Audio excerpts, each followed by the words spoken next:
Welcome to the show, folks. Welcome to this week's show. It is a video game podcast for grown-ups, for adult gamers. I'm so glad you're here. This one's kind of packed. I say that every week. But I get pumped up every single week. There's cool stuff going on in video games. I hope it's okay to be excited about this stuff. I hope there's something that you're always looking forward to in your hobbies, your family and friends. Welcome to the Andy B Show. I'm the host of the Andy B Show. You know it's true. I've been here since the beginning. My name matches if you check the ID. Marathon's Cryo Archive finally opened its doors to us, and I have some fresh thoughts about what it's like to run on that gauntlet. There's a lot of stuff up there in Cryo Archive, a lot of hidden things. You know what's not up there? DLSS 5. We're going to talk about the AI slop filter that NVIDIA is pasting all over your video games. Crimson Desert is out. I've seen a video. You can drift the horse. With my own eyes. Starfield's coming to PS5 on April 7th. We got our first look at gameplay from Exodus. Saros has showed off some new features that you might care about. The PS Portal is still in my gaming rotation. And we've got some cool stuff at the end about what if the Game Awards were a little bit more like the Oscars. And there's a really cool article. I want to share it with you and discuss the possibilities of all of those great games that really got snubbed because they were just past the cutoff. Yeah. So we'll talk about that busy week in video games. No doubt about it. It's hard to keep up, but let's be honest. And that's why this show is here. I played some video games this week. Maybe you have too, and we're going to talk about them. So I don't want to bury the lead. Cryo Archive is online, and I have been up there. So in the video game Marathon, which is a game about hundreds or thousands of years into the future, not sure which, we go to Tau Ceti 4 as humanity, which is some planet in the other galaxy, right? Just the nearby galaxy, to try and expand. We've already expanded to the moon, we've expanded to Mars, and we're running out of natural resources. And so humanity decides we're going to go find the next golden zone planet, right? The next Earth-like planet that's out there. And Tau Ceti 4 is the one they choose. And they send a ship called the Marathon to Tau Ceti 4. To fuel the Marathon, they need a lot of natural resources because it's going on a hundreds of years worth of journey, even at light speed or near light speed. And what they do is they take the moon of Phobos and they shove the Marathon ship right through the moon. Like pierce it. It looks like an olive with a toothpick going through it, like a really wide toothpick. And that's what they use, the natural resources of the Phobos moon. They come, the machines that are built into the Marathon convert the energy of that moon to power the trip there. And they've got 30,000 inhabitants of Earth and Mars and our Earth moon that take the trip. They go into cryo sleep and they're going across the universe to try and plant a new world. Hundreds of years pass. Anybody that started the ship and got on the ship, all of their family back home are long gone. They really said goodbye to everything to get out there to Tau Ceti 4. They land on the planet. There's reports coming back. It takes hundreds of years for the data to come back, and we learn that something has gone wrong in Tau Ceti 4. And when the game Marathon, the new game, is set, there's no obvious place where all of the people have gone. There's settlements on the surface of Tau Ceti 4. There is a depleted and maybe damaged Marathon ship orbiting in space. And there's no colonists anywhere. There's evidence of colonists. There's audio logs. There's, evidence that they're out there, but they're gone. And you are a runner, someone that is designed to inject your consciousness into a machine body to deploy onto the planet, scavenge some things, learn about things. You're there to make money. You're a mercenary. But other people, other organizations, whether it's the UESC, aka space government, whether it's one of these other mega corporations that funded the Marathon expedition, they want you to go scavenge things. So you're a tool to them. You have your own motivations. We don't know what those are outside of profit. But you go down to the Marathon, to the planet, we assume from orbit around the planet. Like, did you also leave 400 years ago and make it over to Tau Ceti 4? When did you get out there? Who are you actually as a runner? Is a very interesting question that I don't know has been answered. And where are you deploying from? They're like pushing matter back and forth. They're like, recreating you onto the planet. And then they inject your consciousness and then you're there until you die or exfil off the planet. The presumption is that you're on some type of a ship around Tau Ceti 4 alongside the Marathon. I'm not sure that's true. It could be that you are in the Marathon. Maybe you're somebody that's still asleep in cryo and they're pushing your consciousness around. They haven't said. These are mysteries yet to be fulfilled. The implication is that you're an independent contracted mercenary that's out there to Tau Ceti 4, and you're down on the planet, and you're trying to really get into the Marathon ship, and they finally opened it up. What is inside? What happened to all these colonists? There's a big sci-fi movie that just launched that has nothing to do with this necessarily outside of the fact that it's science fiction, called Project Hail Mary. I want to go see it. I'm most of the way through the audiobook. It's really good. And like solving the mysteries of space, if written well and done well, is incredibly interesting. And I am like into this cryo archive, this marathon, this journey that we're on. The cryo archive is forbidden. It's verboten. Somehow we've hacked our way into an access point that allows us to send our consciousnesses to the cryo archive.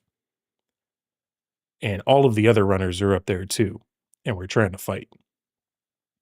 And the robots are up there trying to keep us out. Or they say, trying to keep us away from something that they want contained. There's a big boss out there. I haven't seen it. I've only heard it's called the Compiler. And everything's very digital in this game. It's very computer based. Lots of little command lines and lines of code running around. But something's gone wrong up on the Marathon ship hundreds of years ago. And we're closer to finding out what it was. So in Marathon, when you want to get up onto the ship, you have to bring a lot of gear with you.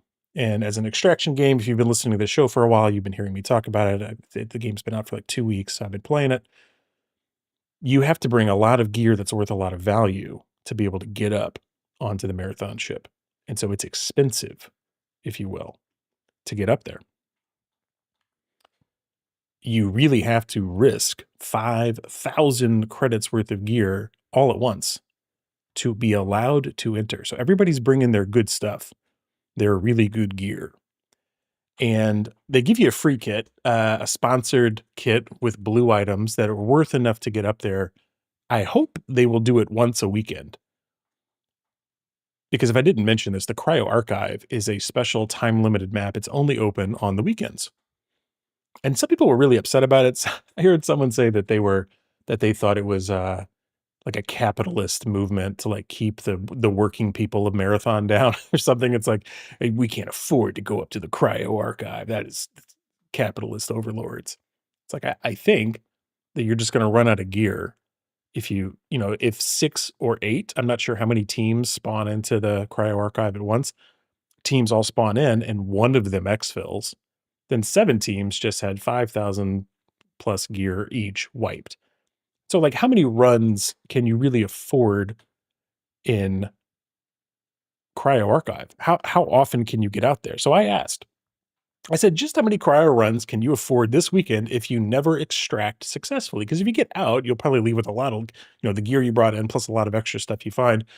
And I wrote, I think I could do 8 in a row if I don't exfil successfully at all. At around a 5,000 loadout ante, you just can't run it over and over without coming up short. And I didn't have a ton of responses to the poll. I think Threads like throttled it or whatever. A lot of my polls will get like 40, 50 responses. This one I only got 7, but I think it's indicative. 29% of the folks said they don't qualify at all because you have to be level 25. You have to have unlocked all of your factions. And that's not a huge grind. I've only been playing like an hour a night, on and off. Sometimes it's 2 hours, sometimes it's none. So I'm not playing a ton, and I've managed to unlock it since launch, but it kind of depends on when you bought the game. If you bought the game at launch and you played some long sessions, you can access it. Some people said, I'm not broke, I'm poor. I can run it 1 to 3 times, which is where my buddy was at, that I went up there with. Most people said, I can run 3 to 6 times. I'm middle class fancy. No one said I can go 7 to 10 runs. So I don't know what's true. I don't know what's most likely, but I'm going to guess that the queue is going to kind of like ease up, by the end of this weekend, because it only runs like Friday night through Sunday something.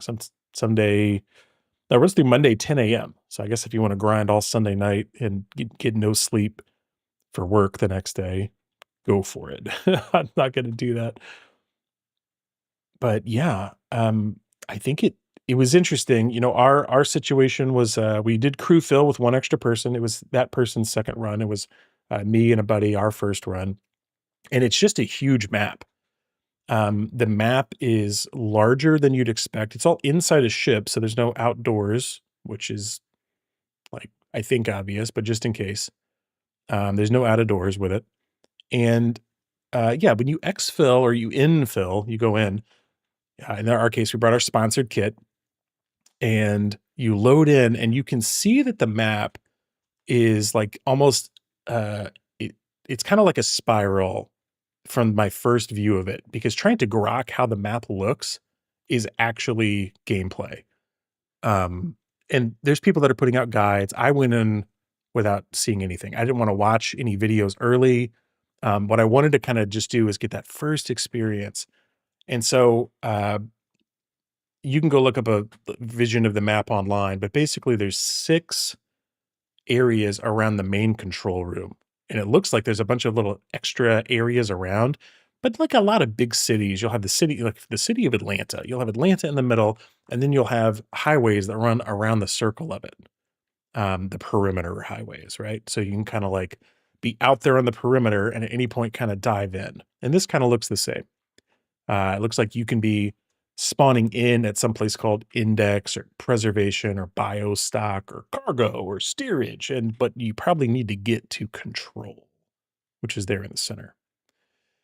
So that I think is how it works. But in addition to that, there's also security clearances. So you end up having security clearances that you do or don't have along the way. You could find these pickup cards and increase your crew's security clearance. You start at level 0. There's up to a level 3 with the more cards that you find. And there's a lot of robots. And the robots are bringing their air game. They're all like green, blue, or purple shielded, which is like the shield tiering. And anybody else that you find in here is geared up as well, right? Because they have to bring in a lot of gear. A gear of at least 5,000 value. So, which again is tough. Most people are not going to bring that all in to any given match. Bungie also launched the ranked matches, which are very similar in that it's time limited. I think I don't know if it's just for the weekend, but it's a time limited ranked mode, and it might run all week. I think the map is going to rotate every week. which one is the ranked map. And it also has a gear ante where you have to bring in gear that's worth, say, 5,000, or I think it starts at 3,000. So it's less. You don't have to bring in as much. Most people, after they have a good successful exfil, can do a gear ante of 3K. That's basically 2 guns, a shield, some cores, um, things like that. So most people can afford that. I think there will be a lot of people that can run ranked. What's the benefit of ranked? Ranked is interesting. In a lot of video games, a ranked mode just means that you're going to get skill matched with people that want to get like hardcore about their gameplay. And when that happens, you're going to be, dealing with some folks that are a little sweaty, a little more serious. You might be the sweaty or serious one along the way. And the games nowadays, if you're in ranked mode, will give you some type of exclusive rewards, titles, cinematics, customizations, non-gameplay, impacting customizations, different skins and logos and stuff. And I think that's the case here. I haven't played a ranked game yet in Marathon. So you ante up though, and then you also bring what they call a tag with you, which is almost like a bet. So there's this poker methodology. It's funny for a game with so much poker like content and verbiage about how you're going to ante up with your gear and then you're going to buy a token and bet and you have to beat that score. It's there's no loot boxes. So thankfully, Denmark doesn't have to put their foot down on Bungie. But the gear scoring is such that if you get like the basic tag for free, what it really is that you've got to gather up another 3,000 gear to be able to exfil and get your points up. I don't know what the benefits of that are outside of like cosmetics that they promised. I haven't really seen. So we'll find out what that's like. I'll probably do a little bit of that. I'd like to get another run or 2 of Cryo Archive before it's offline this weekend, but they're going to bring it up again later. There's 7 vaults that you have to unlock. You have to like solve puzzles and survive. There's no rooks, so there's no rooks coming in late. So that's like a big difference as well. And some people have done it. Some people have done all 7 vaults successfully and exfilled and beat the combine person, computation, whatever that person's name is, compiler. Apparently that's a boss from the original Marathon trilogy, but I didn't play the original Marathon trilogy. So yeah, if you've been up to the Cryo Archive, let me know. Let me know how it went for you. Are you going up again? Is it too much? Not enough? Just as a quick plug here, you can send me your video game emails. podcast@andb.show is the email address. You send me your emails about this or other video game topics. I will read them, and I may read them live on the show. Okay. I feel like that's enough about Marathon. I'm not sure if you agree, but I will say that I'm still into it. That's probably all I'm going to talk about it for now because there's more stuff going on in video games than just Marathon. It doesn't seem like it sometimes, but I would like to tell you that I saw a video just to confirm that you can drift the horse in Crimson Desert. Crimson Desert came out this week. Apparently you can drift the horse. And if you're on the audio version of this show, drifting the horse looks a lot like the horse is sliding into second base in a baseball game, but curving around a corner. It's real silly. The game, it turns out, is fine based on Metacritic scores. It's sitting at a 78 on Metacritic. Some of the summaries of the critiques are that it's a visually stunning open world, a technical marvel. Apparently it does run pretty well, maybe really well. It's got great boss fights, but a lot of people are saying the story is kind of a mess. Some of the trailers they put out really seemed like it was going to be like, hey, we're all in it together. It's going to be this great story. But there's no doubt that it's got the word bloat all over it. It's bloated with these systems. It just is. So that's just the fact of it. It's a very heavy game in the way that when you put a suitcase together in a movie when you're rushed to get out the door and you don't look about whether it's clothes in there. You got your lampshade. Here's your shoes, 4 pairs of the kids' socks, a picture frame, 2 pineapples, and a bag of walnuts. Like that, they just threw it all in the suitcase, zipped it up, and went, "Suitcase looks good, huh? You like it?" Yeah, it's almost too much. Matter of fact, they threw so much in there, they threw in some AI art. They threw in some AI generated art, supposedly. I don't really know if it's true. Um, but there's pictures floating around the internet that are of paintings that are in some of the castles and areas in the game that look like AI slop art. Like, I don't know if it's true, but like, you be the judge on whether or not it matters to you. Some people really care about whether or not the AI art is real and hand drawn by real people. But when you take a look at some of the stuff that they've put in here, I go, yeah, you have AI arted yourself, no doubt about it. We will talk a little bit more about AI in video game art. But first, Marathon wasn't the only video game I played this week. My child came to me, my youngest B, and they asked me, "Dad, what's Fortnite? And can you teach me how to play?" So I took a long breath. Well, kid, let's see if I can still remember. Logged back in, first round, victory royale. I still got it. Still got it. I haven't logged in. I don't think I logged in. Maybe in 2025 sometime I logged into Fortnite.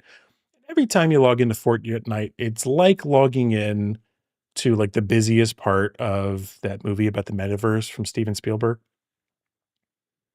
Ready Player One, where it's like, oh, there's Marty McFly in the DeLorean, which the DeLorean was in Ready Player One, but it literally was in the game this time with me. Like I logged in and I was like, there's literally Marty McFly as a character skin you can get, and there's literally the DeLorean. And I drove around the DeLorean in my first match, and I came back and all kinds of things were different. The circle that closes in as the battle royale kind of forces everybody to come together was a triangular. I guess people got too used to like rotating around the edge of the circle, so they made it a triangle. And it didn't just like form in on one spot; it like moved around, so the triangle is shifting around constantly. I found a jetpack, so I jetpacked, I DeLoreaned, um, and I won a victory royale in solos. No build because this again, if you didn't remember at the top, this is a podcast for grown-ups and adult gamers. We don't need to do the builds. That's for other people. That's for people that want to memorize the button combos extremely specifically. We're not doing that. We're not going to do it. But we pulled out a victory royale. We took a bow, and my kid was like, "That was amazing. Let's do it again." I was like, "Do it again? That's all the Fortnite I had to play this year. I'm done now. I did it. I can walk away." But she was so enthused that she's like, "Let's play it again." So I haven't taught her how to do that, but she's definitely at this point where she's she knows video game. Other kids are playing different video games. We don't play Roblox in this house, just to say that out loud. Ro I'm not sure that Roblox is evil, but I am sure that I feel like I'm sure about my opinion. I feel like they don't care enough about making it safe for kids. Fortnite, a little bit different. They have some user-generated stuff in Fortnite, but not that Disney's perfect, but there's like a lot of Disney and Lego tie-in, so it's a dangerous game to go, I'm going to trust that Disney has thought through whether Fortnite is a safe platform for kids. Or I'm going to trust that Lego has thought through whether Fortnite is a safe platform for kids. Lego does make like some social platform stuff for kids, a little bit of website stuff so you can show off your designs and things like that. And they're very like clear about the privacy protections and what they're going to show and what your kid will have access to. And so I go, well, there's a little bit of trust um, if Lego trusts them. I can trust them as far as Lego can trust them. And do I trust Lego? A fair bit, I guess. Never really thought about this out loud before, but like it's true. But I would not let them go out there, but I would let them go with no voice chat options into Fortnite. I think it's probably okay, but no voice chat. They're too young. They don't need to get exposed to these weirdos on Fortnite that might just want to talk to kids. No, thank you. But if you're an adult, if you're a grown up and you like this show, you can head on over to andyb.show. It's not just that you can send your emails to podcast@andyb.show. You can go to the website, andyb.show. And what will you find? You'll find the Patreon. That's the Patreon. You used to be able to just go to patreon.com/the show, but now you can go to andyb.show and skip typing all the rest of it out. And you can subscribe for free just so that we're never separated. And you'll get my some exclusive videos and quips and things like that. But you can also subscribe to support the show and become a friend of the show. So thank you to all four. You could be the fifth patron or friend of the show if you'd like. I'd love to give you a shout out and hear from you if that's you. But there's four friends of the show, people supporting the show financially so I can pay for the products, services, games, all this other stuff to keep the show running. And I thank you so much for helping out with that. And you get some exclusive videos and stuff. I'm going to record another game chat here soon. Game chats, if you can believe it, are videos where I play a video game and I chat about it. Revolutionary. There's an exclusive series over there called Game Chats. And when you subscribe, you'll get access to all of them. And I'm going to keep making them. I did a newsletter for a while. I thought the newsletter was fun, but it took way more time to write. Because when I do writing, I'm not going to write with AI. I'm just not doing it. The writing that comes from me to you is the same as my voice from me to you. It's coming from me. I'm not putting an AI in between us. And so there's a lot of people out there that'll just generate articles, blogs, everything else. And it's like, I think if somebody just wanted that, they could just go ask the AI for themselves. Hey, AI, write me an article about this game or whatever. People don't want that. I don't want it. I want it to be from somebody that gives a rip about what they're writing. So all of those archives are up there. All the newsletter archives are up there if you want to read those too. But it just took up too much time. I was like, I can record game chats, exclusive videos for you in less time than it takes me to do a newsletter. So big respect for the people that are writing real articles out there that are giving a rip about it. I don't know how you write that fast or that well. Like I mentioned later in the show, stick around. We got an article from Big Nerd Gaming about the Game Awards. He did a cool look back. So we're going to talk about that soon. And that's somebody you can follow, Big Nerd Gaming out there. They were Weston over there is the real deal. He's just prolific, writes all those articles.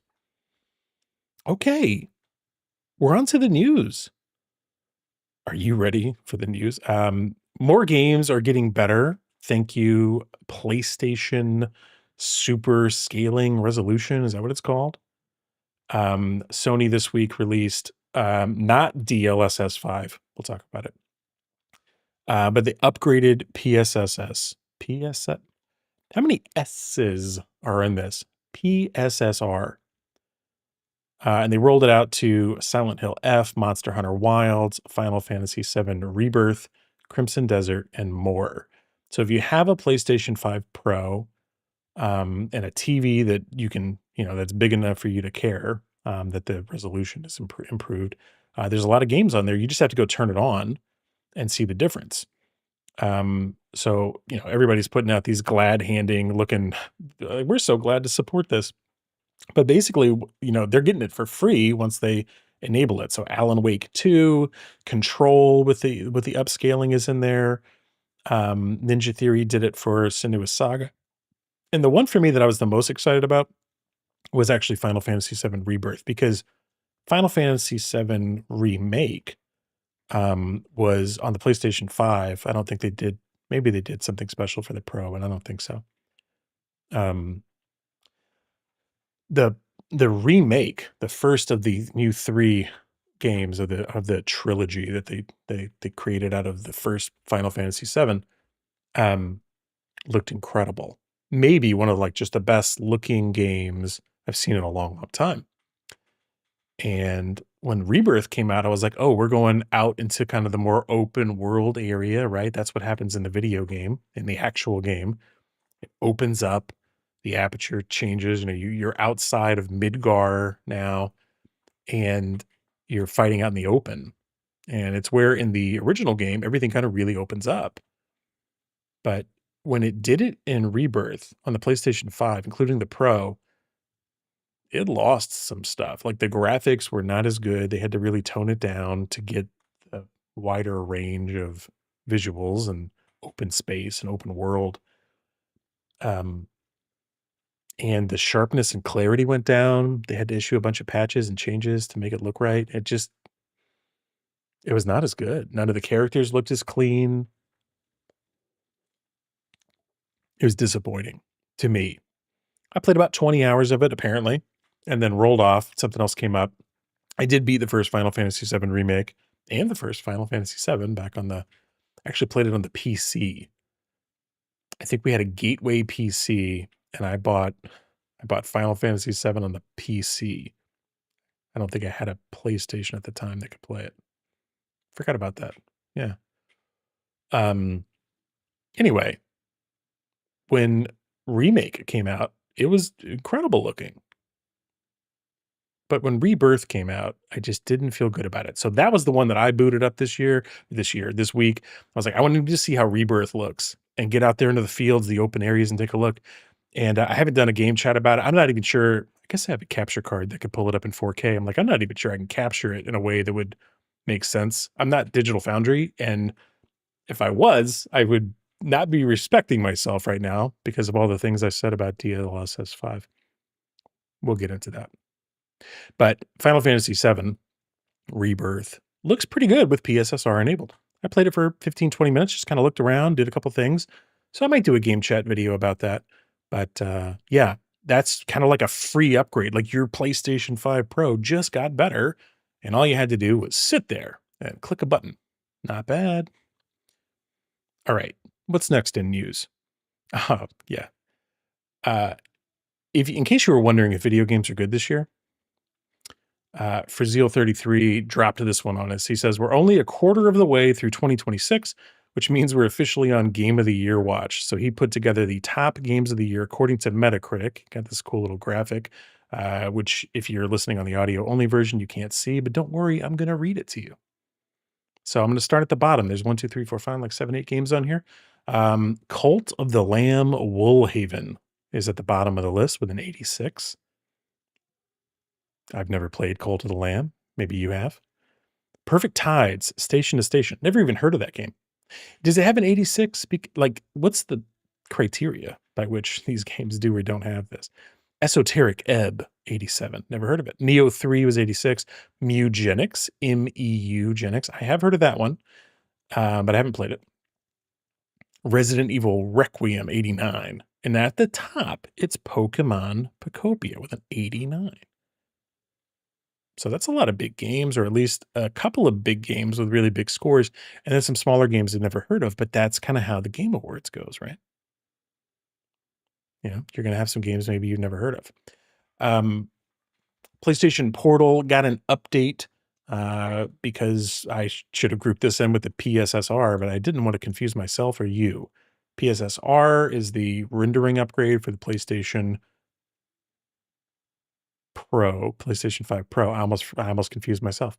The PlayStation Portal got an update. It says it adds 1080p high quality mode and UX refinements. So that rolled out this week.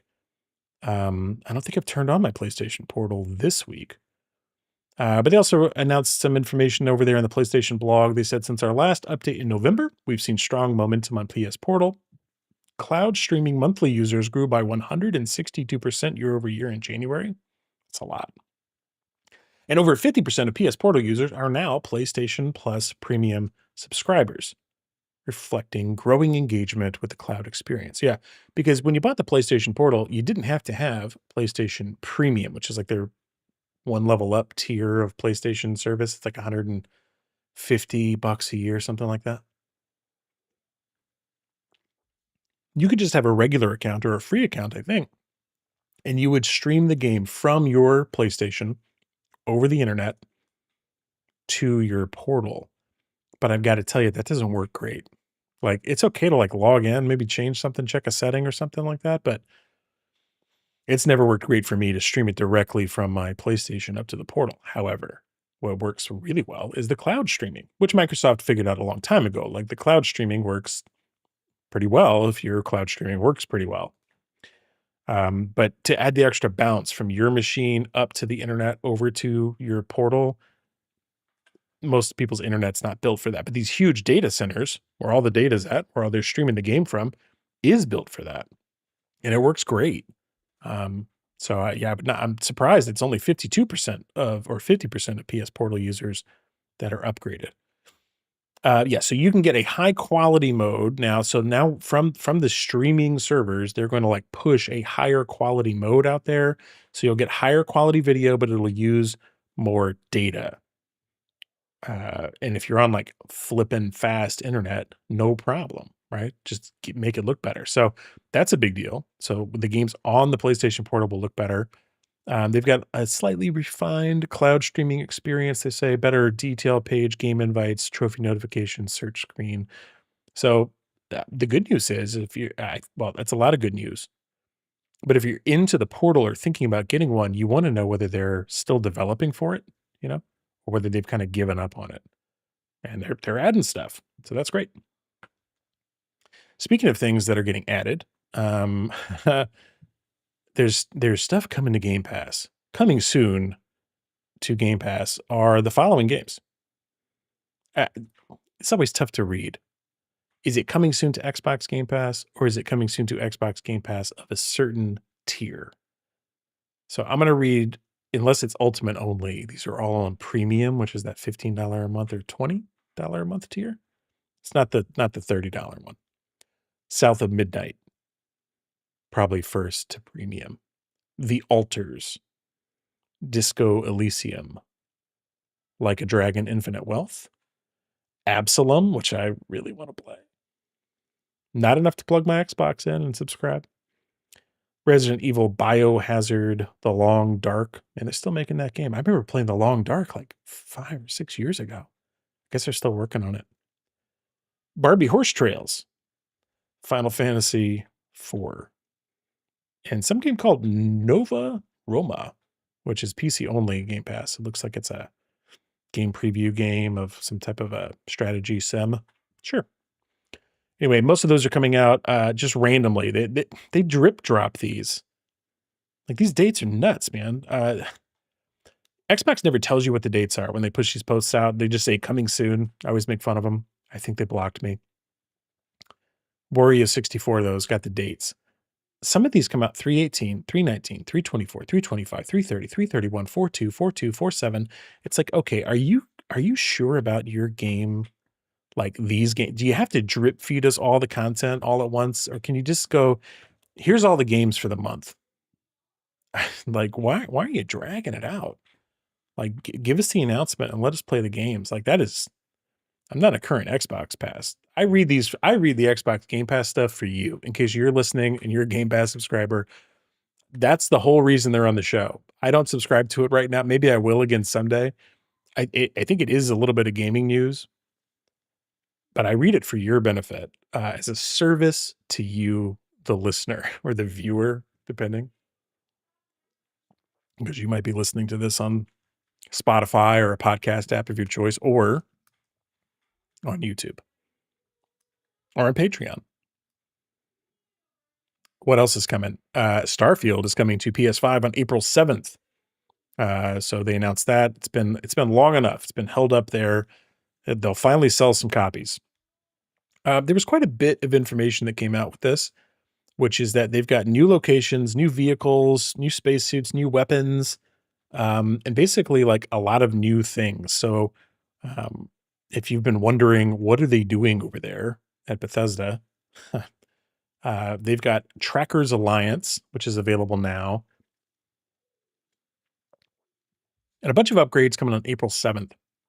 Terran Armada, which looks like kind of a story-based expansion, and Free Lanes, which when I read it, it just sounded to me like it was A, free, but B, something cool for kind of everybody to go through.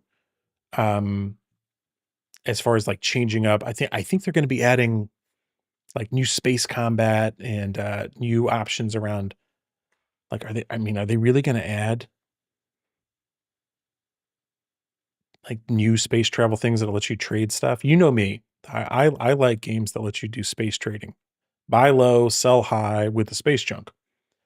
Anyway, they put out like a 18-minute like developer deep dive overview about free lanes and some of this other stuff. So I really enjoyed the time I had with Starfield back on the Xbox.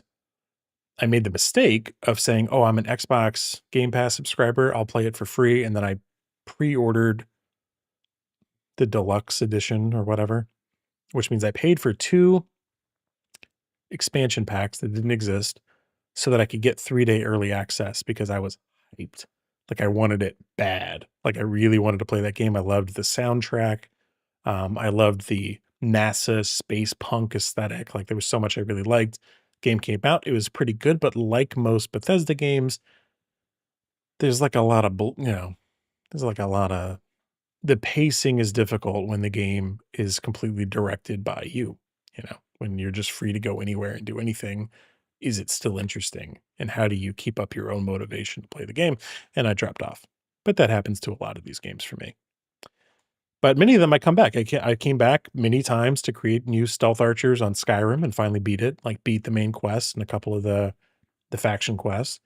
Um, but I never did make it all the way through Starfield. So maybe someday. Yeah. Maybe I'll buy it on PS5. It apparently is the best version. And there's all kinds of new stuff coming. And they added a bunch of things around the adaptive controllers. And you've heard me talk about it before. I really like that DualSense controller. I think you need to have it. Um, People are missing out. The way that the DualSense works, and we got a story coming up here about Saros about what they're doing with DualSense. Like, I know it works on PC, but I think it legitimately changes how the games feel when they really use the controller. All right, so the Free Lanes update is going to be free for everybody. If you're a premium edition owner on Xbox, that was me, you're going to get the Terran Armada DLC at no additional cost. But if I go back to Xbox, I have to buy the game again or resubscribe. I don't know if I'm going to do that. I don't know. I'll probably wait for it to get real cheap and then pick it up. That's my thinking. Because I've already got space. I'm doing space now with Marathon. What else do I need, space for? Come on. Let's pop over to it since I invoked it. There's new information about Saros that came out. So Saros comes out on April 30th on PS5. It got delayed a little bit, as you might remember from the Game Awards. And this new trailer that they put out basically was like a feature trailer. A little bit of hype, a little bit of, hey, it's coming, don't forget. But PS5 specific features. So they've got 3D audio. I don't think you have to have their audio headset, but they show the Pulse audio headset. They're definitely doing the adaptive triggers where it's like pushing back and forth to really feel things. The half pull of the trigger in Returnal was amazing. If you pulled it once all the way down, it would do something. But if you half pulled it, it had like a little checkpoint in the feel of the trigger where you felt the half pull hit, and the gun would operate differently if you aimed with a half pull or fired with a half pull. That's what I'm talking about when I go like this, literally a game changing situation. Now, if you're on mouse and keyboard, you play in there. That's just another keyboard button, also known as boring. I think, I don't know. I used to play, keyboard all the time, but yeah, I just think that I think that folks are missing out if they haven't messed with the PlayStation DualSense controller. So yeah, a lot of new stuff kind of getting announced. Um, around Saros and all of its all of its like features. So that's cool. Um, the roguelite third-person shooter is going to have permanent upgrades, which is a big change over Returnal, where Returnal would change the loot pool a lot, but you very rarely got like a permanent upgrade, and you didn't get like a boost to health or boost to defense. Like that stuff just didn't happen. The only thing you got is your loot pool expanded, and when you would find loot, you would level up the guns. So the guns would like the gun you find might be a higher level now than it was before, which matters a lot. It is progression, but it's not the you're +5 to defense permanently forever. And Saros is going to play with that a lot. They're going to have permanent upgrades, but there's a middle lane to hit. There's some way that you're supposed to make that work. That's they're balancing it, right? They're going to make it like they're going to find a way to balance it out to where it is not an easy game. It's going to be a difficult game. Yeah. Okay. How are we doing on time? Oh man, this show's running long. We got to speed up. I got stuff to do. You got stuff to do. What are you doing? Are you doing laundry right now? Are you on a run? You on a walk? All right. We got a couple more news items here before we get to the promised Game Awards article that I keep teasing here at the end. One more quick hit news.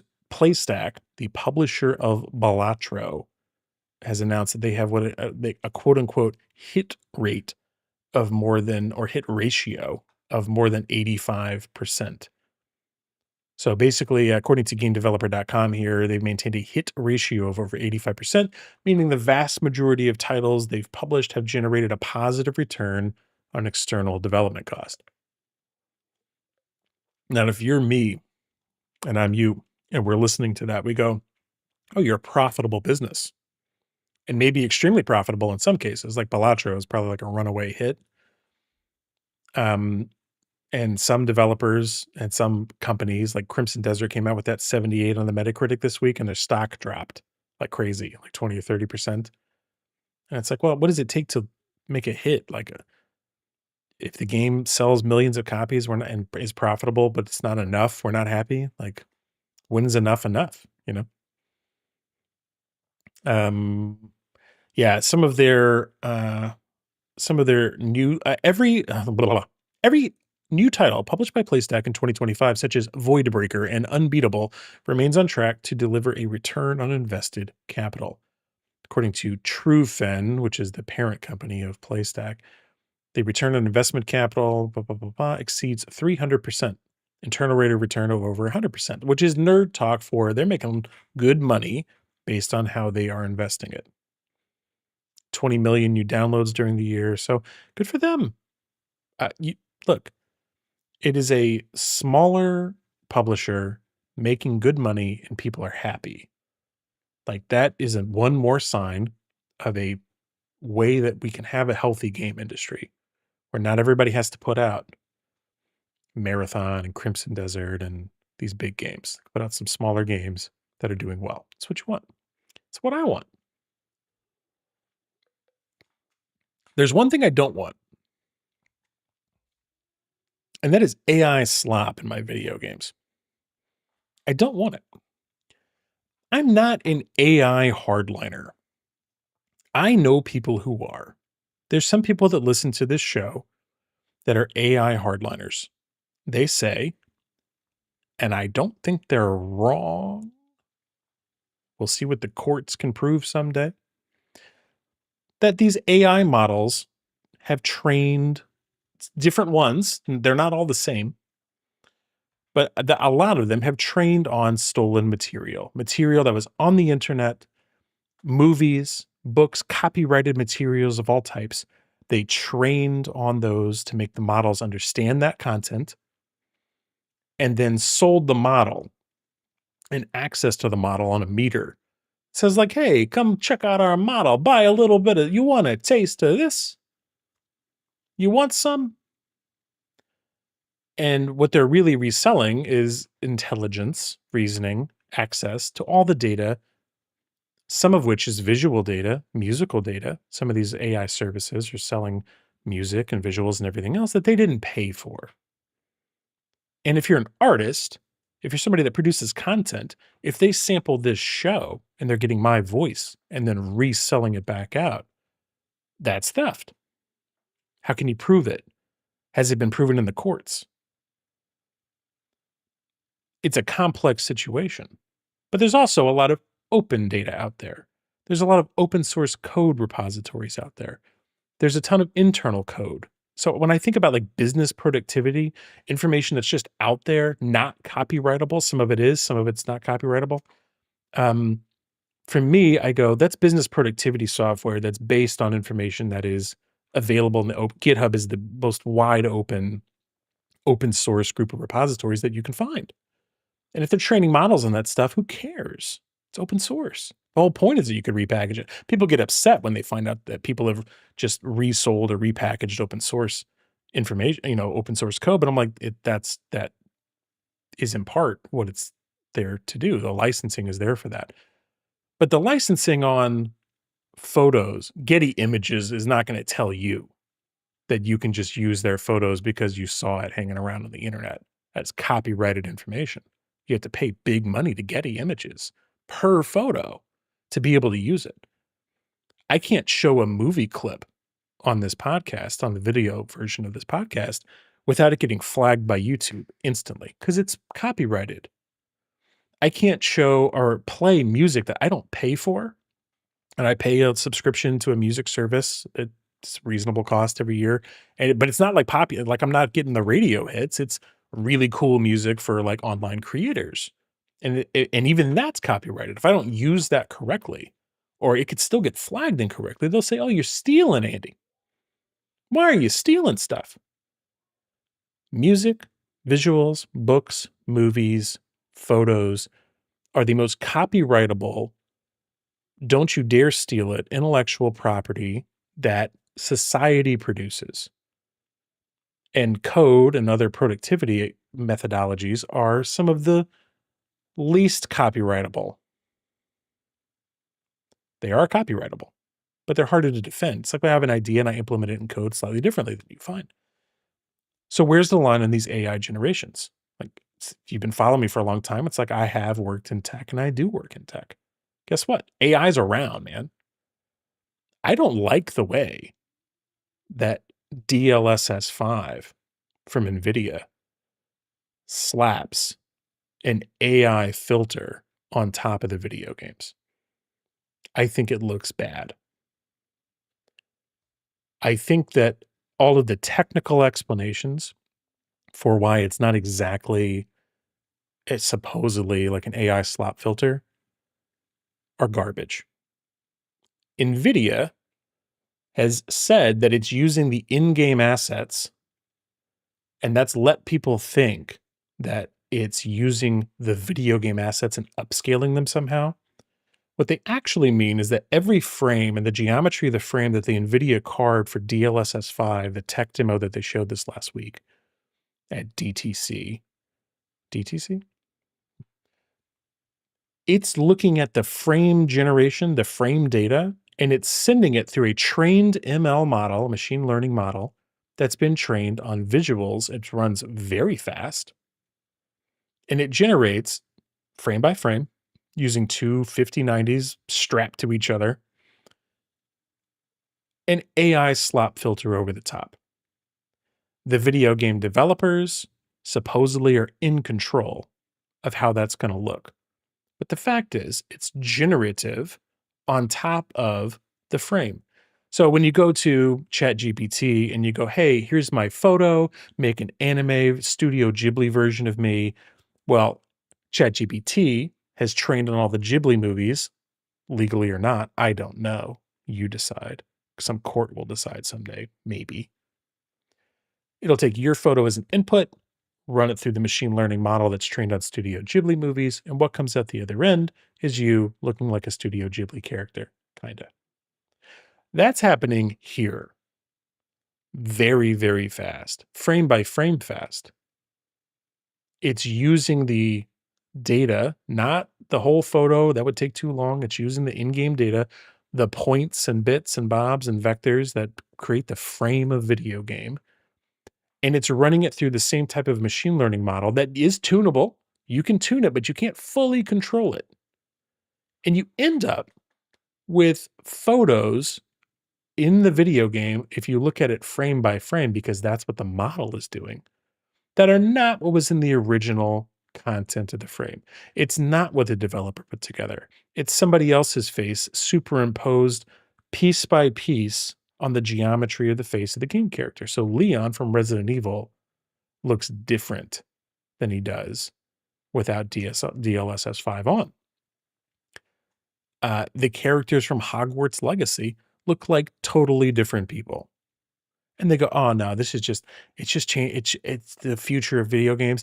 If it's the future of video games, I'll be thankful to never buy another Nvidia card if I can. Um, th this looks terrible for so many reasons. They've changed the way the lighting works.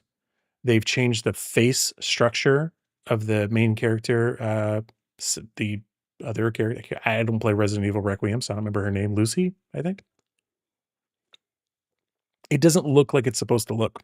It looks like a different person. Everybody's like, "Oh, it looks like Mila Kunis." Yeah, I bet they trained on her face. And they superimposed it on this character's face. And it's very similar to her face, but it's not the same. The character, after you have DLSS 5 on, has makeup on, the other character didn't. You have these poofy lips, the other character didn't have that. And if you zoom in and you were able to look close, you'd find that she actually have two different color eyeballs now that are slightly different size. It doesn't look quite right. It looks bad. It looks bad. The backlash has been huge. I was part of it. I don't really ever want to talk about it again. I just think it looks poor. It is a poor filter on top of the video game that got made. I think the people who think it looks good probably have a soul. I think they're probably fine people in some other way. I used to work for a company that created audio products, and they always would include a little letter in their audio products that said, we're trying to do a good job to create sounds from our audio products that are very similar to the original artist intent, and we're not trying to color or change it up.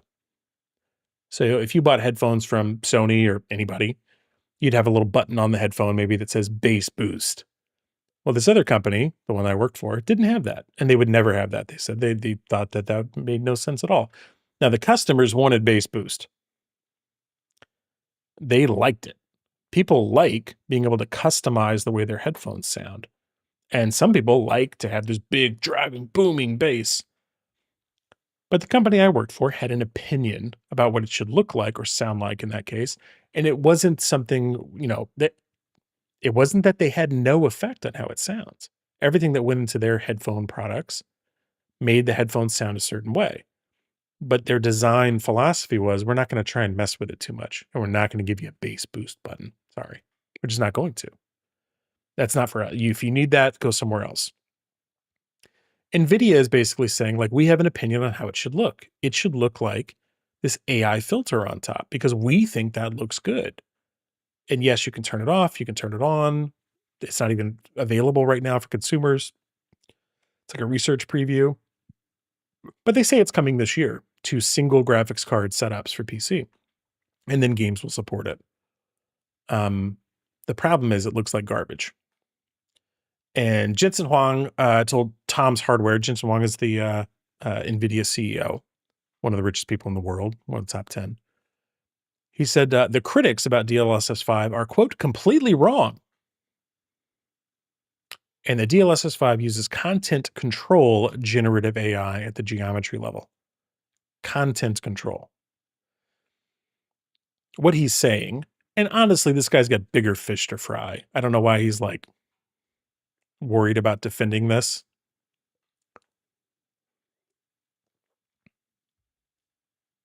But content control just means that there are sliders and scalers on how much it's going to do. They're like, oh, you can mask it. You can put a masking here. So if you don't want somebody's face to get changed by the content control generative AI, then it won't. Okay. Yeah, I have full control. Great. It looks bad. Unfortunately, it looks terrible. One developer spoke to Kotaku and said it is an artless desecration of the medium. They had a bunch of games shown at their day, their dev day or whatever, and all of the quotes on their website launch were from like CEO Todd Howard of Bethesda. Thank you for making our games look better. Or from some like managing partner, studio director. Thank you for making our games look better. No quotes from the people who made the textures in the games. No quotes from the game directors. No quotes from the people that said this was the release product that we spent 5 to 7 years building, and then you just slapped an AI filter on the top. Nobody said thank you about that. Wonder why. There was a big hoopla where Digital Foundry was basically at a hotel right after they showed the demo. They watched 3 hours of demos. They fired off a quick video about it, and basically was like, "Yeah, it looks amazing to us. Everything looks great." And then they got on a plane, flew back to wherever they flew back to. And I thought that that was disgusting for 2 reasons. Digital Foundry, and I will never be a Digital Foundry or person. I'm not gonna be able to count pixels like they do. I don't have the patience. They've put out incredible video content for me as a consumer of the content. I've been a subscriber to their YouTube for years.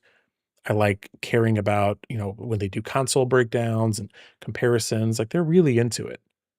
They're the experts and now independent experts. They've broken off and they're, like, funded by their own Patreon or whatever.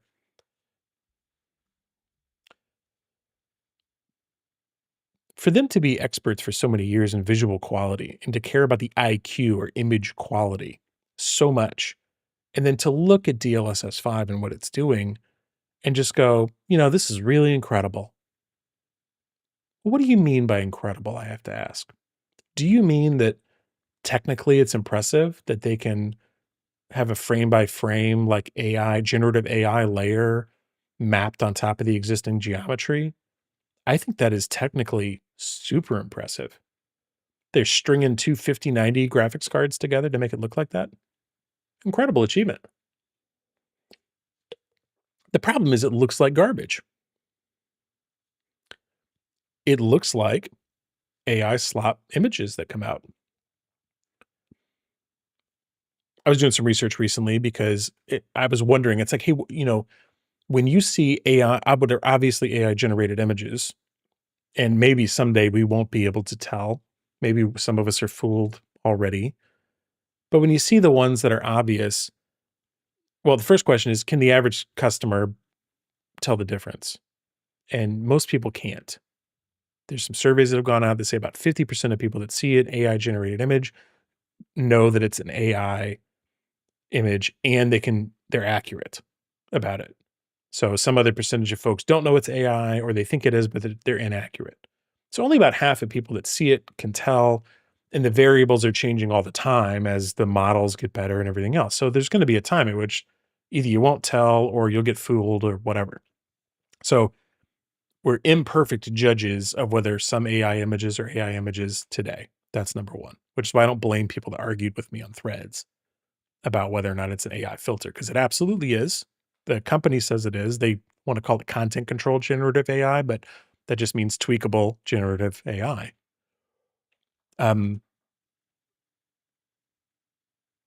Most people can't tell accurately.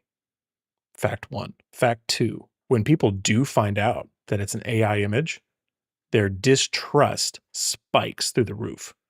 Most people are not happy to find out that an AI image that a company uses, like on their website or in their products, is an AI image. The distrust of that company goes way down right away. I think it's like 70 or 80%. Some research. I'm quoting the research from memory. I skimmed it. I saw like the executive summary or whatever. So give me a break. But just to say that most people don't trust it. When they find out, the trust spikes. Where they have some leeway is if it's pictures of backgrounds, graphics, like maybe logos, I don't know. But the big thing is that people didn't like to find out were AI generated are pictures of humans and products. So if you go to like an Amazon webpage and you see the product picture, we want to know the product picture is real. And if we find out it's AI, we don't want to buy from you. If you see a picture of somebody using the product, and both the product and the person are AI generated, we absolutely do not trust you. We don't want to buy from you. And in the case of video games, with this DLSS5 filter on top, it's changing the people's face, the characters that you're supposed to empathize with or care about or hate if they're a villain. It's like, when are movies next? When are we going to decide that we'll just do generative AI over the movie face? Because they've got the technology now. They can do it in real time. Just change it to whatever they want. But people want authenticity more than anything else. And when they find out they're not getting something authentic, they might be wrong about whether they think it's authentic or not. But when they find out, the distrust goes through the roof. So Jensen and NVIDIA are like, I don't really think they care. I don't think they're like, oh, I'm on my heels, I'm losing sleep. I don't think they care that much. But I think he was surprised that he had to even respond to the criticism, to even have to say, no, the consumers are completely wrong. Completely wrong. Get out of here. Like, how dare you tell like my eyes are lying to me, or I know exactly what I'm seeing. I'm part of the 50% that can tell, at least this time. And Digital Foundry came back and we're like, oh yeah, let's do a mea culpa show. They pushed out that video of them just gushing and glazing the DLSS5 and had to walk it back because people like me and others, I was like, look, you got 48 hours to respond as far as I'm concerned before I'm done with your whole website, before I'm not coming back and we're not going to be friends anymore. Now they don't know who I am. It doesn't matter. I'm nobody compared to them and their reach on the internet. I care about you. If you're listening to the show, you and me, copacetic. But Digital Foundry, I'm just a consumer of their content. I don't think they're watching my show. If they are, hello. Send me an email, podcast@andb.show. I'll be happy to chat with you. But they put out a mea culpa show that was like an hour long. And what they said during that show was, yeah, we're sorry we didn't wait to see what the reaction would be from the audience and other developers. Think about that. We're sorry we didn't wait to see what everybody else thought. Excuse me? I thought you were the expert in image quality. Why does it matter what other people think? At least Jensen, when he looks at me and you and anybody else that looks at DLSS5 and AI slop right on top of your video games as a filter and says, you're completely wrong. Of course, he's trying to sell you something. But at least he just disagrees with you and doesn't go, well, how do you feel about it? Do you not? Oh, you don't like it. Oh, okay, well, maybe I should change a little bit. No surprise to me that at least he just goes, no, you're wrong. I'm right. And eventually we'll find out. Eventually I'll be proven right. Like at least he's got the conviction of his beliefs, even though he's wrong about this. This is gross. But Digital Foundry to go, like, we should have waited to see what everybody else would think. Have a spine. You either like it or you don't. And if 48 hours later, if you weren't on the take, if the check wasn't sent in the mail, if it wasn't a sponsored piece of content, and they've never said whether it was or wasn't, then you should be able to say, yeah, looking back, now that we've had a little bit of time to walk away from it and think and see it on our own home monitors that are fancy where we count pixels for fun and for profit, we can see that it's a generative AI filter and we do not like it. That's not what they said. They were like, yeah, no, it's still technically impressive. We're sorry that you didn't like our opinion. Please don't hate us. There's one guy on the show that was the dissenting voice who effectively has said what I've said, which is that it completely overwrites the frame data that was there from the video game developers, and it does it with a machine learning model output that's generating a new image on top. And this guy I'm like, maybe you should quit, bro. Like, it seems like your boss or whatever is like firing off videos without you, doesn't care. So if anybody was owed an apology, it was the other team member that had a dissenting opinion that didn't get a chance to say anything. because they're all independent. They're supposed to be like helping each other out. So what a disaster for Digital Foundry, really. At least I know if I hear a review from the one guy, I think his name's Avery, I don't know, the one guy that was a dissenting voice, I was like, well, I'll listen to your opinion about image quality from now on. But the other two, I'm like, you still think this is like looking great. So I can't wait for them to slowly come around. Maybe they'll see people unsubscribing from their channel. I don't know.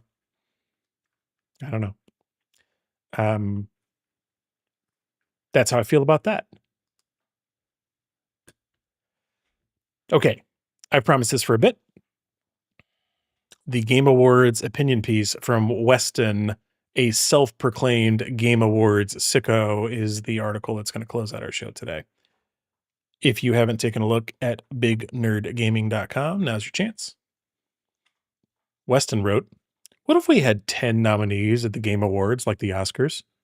A retrospective. And what he did is he went and said, at the Oscars, you have 10 nominees for Best Picture. And so you can see a wider range of people who did or didn't make it. And at the Video Game Awards, the TGAs, the Game Awards by Jeff Keighley, you only get, I think, 6 now. And so he was like, let me go back using his methodology for predicting Game Awards. And he's like really into it. A Game Awards sicko, as he said. What else would he add?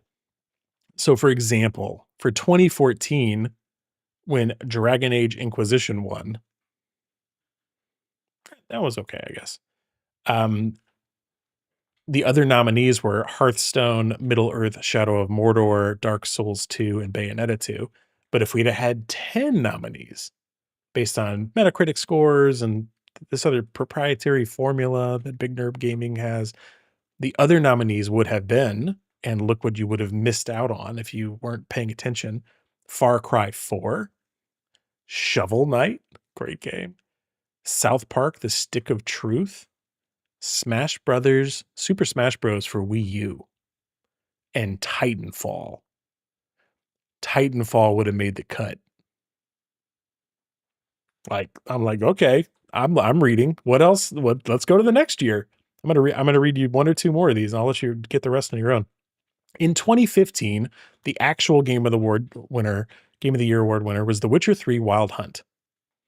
And the other nominees were Super Mario Maker, Metal Gear Solid 5: The Phantom Pain, Fallout 4, and Bloodborne. But if we'd have had 10 nominees, then you would have had the following additions to consider. Listen to these. Batman: Arkham Knight. Whoa, it's a great game. Undertale, Splatoon, Rocket League, and Ori and the Blind Forest. So he's just changing the aperture a little bit. And what happens? You can see so much more special about video games. You just change the aperture a little bit. You'd be going back and looking at these lists for years later and seeing that aperture change. All right, I'm going to do one more. I'm going to skip ahead a little bit to 2020, I think. It's 2021. Yeah, 2021. And there's other ones. He went all the way back from 2014 to now, so you got to read the article. 2021, the actual winner was It Takes Two. Amazing game. Beat it this year with my kids. The other nominees were Deathloop, Metroid Dread, Psychonauts 2, Ratchet and Clank Rift Apart, and Resident Evil Village. But if there'd have been 10 nominees, you'd have had Marvel's Guardians of the Galaxy, Kena Bridge of Spirits, Tales of Arise, and Returnal. Come on. Returnal. Come on. So great. I need to beat that game before Sorrows comes out next month. Everybody, that's the show. I'm so glad you've been here. It's been a packed week. There's a lot going on still. I can't wait to see you again next week. The Andy B Show is where it's at. Please share it with your family and friends. Go to andyb.show to subscribe to the Patreon, support the show. Yeah. I got to get back up to the Cryo Archive, Are you going to get up there this week? let me know. Let me know. Have a great week. Thanks for listening. See you next time. Bye.